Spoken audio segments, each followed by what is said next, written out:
अस्सलाम वालेकुम दोस्तों, कैसे हैं आप लोग? दोस्तों, एथीज़म अब बाकायदा कोई न्यूट्रल सेक्ट नहीं रहा, बल्कि बाकायदा ये एक मज़हब बन चुका है और इसकी बुनियाद दीगर मज़ाहब के ख़िलाफ़ तासुब और नफ़रत है। जब हम खुदा के वजूद को साबित करने के लिए दलाइल देते हैं और जहाँ पे ये लाजवाब हो जाते हैं, तो फिर वहाँ पे वो खुदा के वजूद का जो प्रैक्टिकल डेमोन्स्ट्रेशन है उसकी डिमांड करते हैं कि हमें खुदा पर दिखाएं। और ख़ुद इनका हाल ये है कि आज के जदीद साइंटिफिक दौर में ये स्पीशीशन का जो अमल है, यानी एक नौ से दूसरी नौ में बदलना और एक कॉमन एंसेस्टर से लाखों स्पीशीज़ का जो है ना वो वजूद में आना, इस प्रोसेस को ये साबित करने के लिए ग्राफिक्स और एनिमेशन का सहारा लेते हैं और बगैर किसी ठोस साइंटिफिक एविडेंस के उस पर यकीन भी करते हैं। और जितने भी दलाइल देते हैं फोसिल्स के या बाकी, वो सारे के सारे एजम्पशंस पर और स्पेकुलेशंस पर जो है ना वो बेस करते हैं। कभी वो ग्रेजुअलिज्म के पीछे छुपने की कोशिश करते हैं, यानी अशिया के बतदरीज इर्तिका।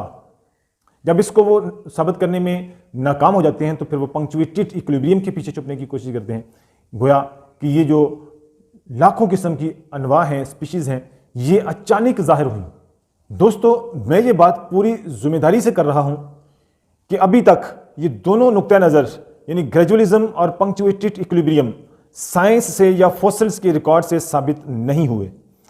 इर्तिका परस्त इस हद तक तासुब से भर गए हैं खुदा के वजूद को इनकार करने के लिए कि वो पिल्ट डाउन मैन जैसी झूठी कहानियां घड़ के लोगों को गुमराह करने से भी नहीं घबराते।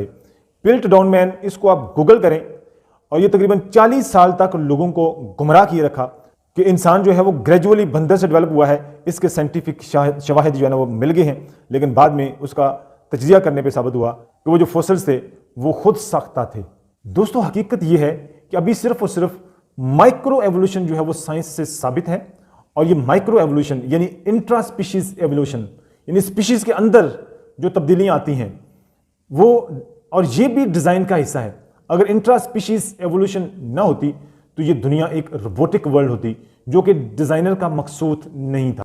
दोस्तों, इंटेलिजेंट डिज़ाइन के हक में इससे बड़ी एविडेंस और क्या हो सकती है कि ह्यूमन जीनोम में सिर्फ 0.1% जीन्स को एक दूसरे से मुख्तलिफ होने की इजाज़त दी गई है, ताकि रंग, शक्ल, आवाज़, जिसामत, फिंगरप्रिंट्स के एतबार से इंसान एक दूसरे को पहचान सकें।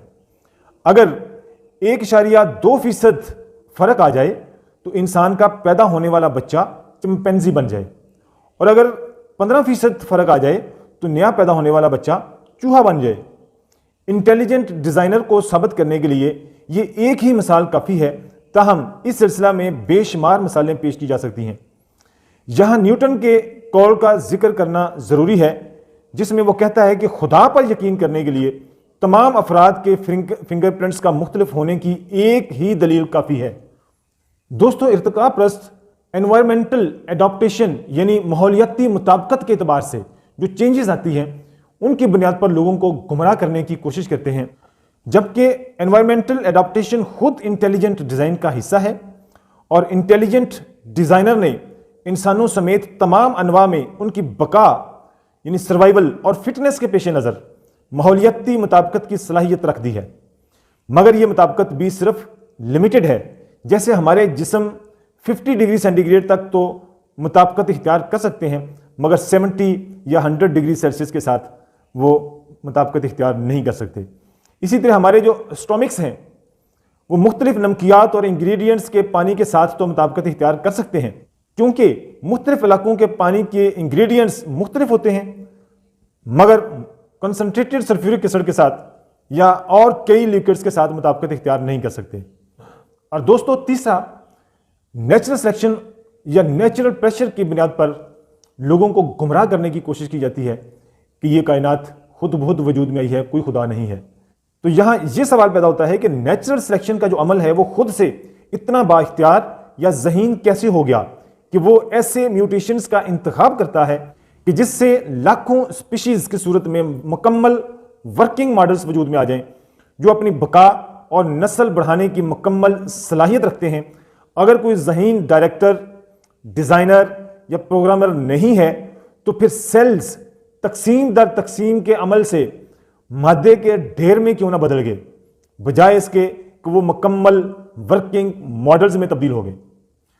दोस्तों ये बात मामूली अकल रखने वाला शख्स भी समझ सकता है कि सारी ज़मीन के मुख्तलिफ खित्तों में या ज़मीन पर इसकी कुल उम्र के मुख्तलिफ अदवार में कहीं भी और कभी भी माहौलियात में इतना तनू नहीं रहा, इतना फ़र्क नहीं रहा कि जिससे म्यूटेशंस के अमल पर इतना प्रेशर बढ़ सके कि जिसकी वजह से मैटर यानी मादा, मक्खी, मच्छर, चूंटी, गाय, भैंस, बकरी, शेर, हाथी, ज़राफ़ा और बेशुमार समंदरी मखलूक़ात और परिंदों जैसी लाखों स्पीशीज़ में बदल गया हो।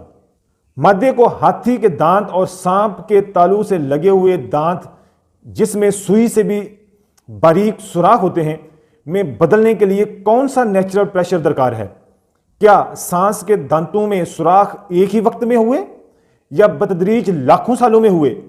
साइंस तो दोनों मौक़िफ़ को सपोर्ट नहीं करती।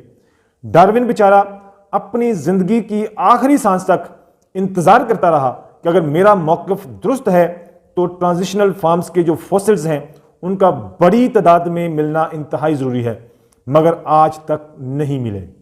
दोस्तों हकीकत यह है कि अभी तक बंदर से इंसान का इर्तिका साबित नहीं हो सका।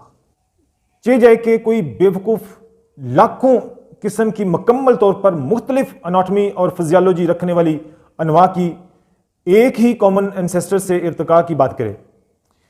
एक सेल जो कि खुद एक बड़े शहर से ज़्यादा पेचीदा है, इसकी तश्कील के सिलसिला में एक सादा सा जुमला बोल देना कि ये एक अंधे इत्तेफाक का नतीजा है, ऐसा जुमला बोलने वाले शख्स से मैंने आज तक ज़्यादा पढ़ा लिखा जाहिल नहीं देखा।